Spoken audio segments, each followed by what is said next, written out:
In this video, I want to talk about how we test multiple linear restrictions about parameters. So we've got kind of our original model which we had before, except I've included another term which is parental income. So we're investigating the various factors which affect an individual's test score.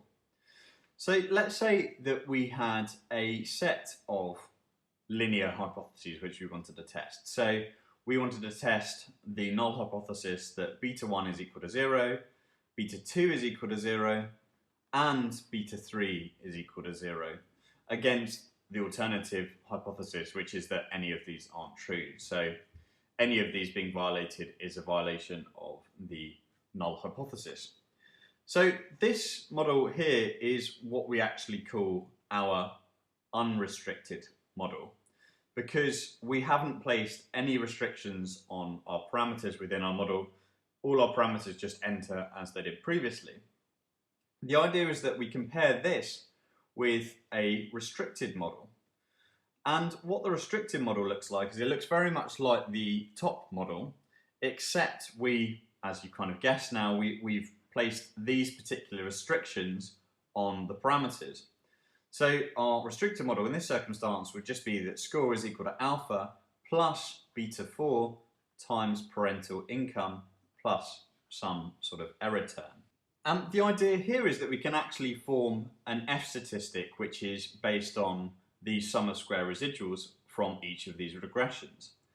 So this is what it looks like. It has the sum of square residuals from the restricted model minus the sum of square residuals from the unrestricted model divided through by the sum of square residuals from the unrestricted model. So let's talk through what the intuition is behind this.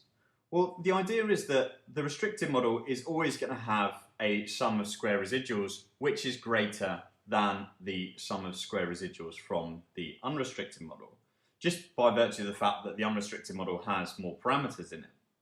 But what we want to do is we want to compare how different are these two sum of square residuals, because if they are very, very different, then that implies that the unrestricted model is actually better at forecasting the y variable score than the restricted model, or it was significantly better than the restricted model in that case. But we want to actually compare that to the original sort of predictability of our model, or the ability of our model to predict rather. So this is kind of like the percentage change in our ability of our model to forecast relative to what it was previously. So this is nearly the exact form of the F statistic which we're going to form, except we need to take into account the number of parameters, or sorry, the number of restrictions, which I'm going to call Q here, which we've actually placed on our model. So we take the numerator and we divide it through by Q. So Q in this circumstance would be 3 because we've got 3 different linear restrictions. And we also need to take into account the number of degrees of freedom which our unrestricted model had in the first place. So we just divide the bottom by n minus k, where k here is the number of independent variables, including the constant. And it turns out that under the null hypothesis being true, then this is f distributed with q degrees of freedom for its first sort of input and n minus k degrees of freedom for its second input. Because remember that F distributions have these two different inputs which we're required to fill in when we're looking up in tables.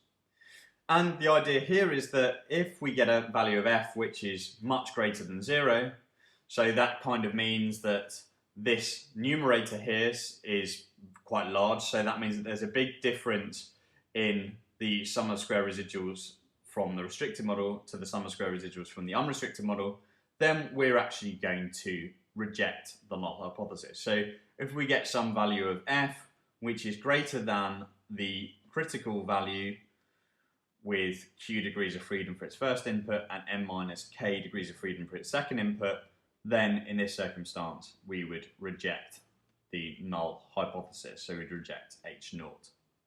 In the next video I want to talk about how we test hypotheses which are slightly more general than these particular ones which are stated here, but the premise is still exactly the same. I'll see you then.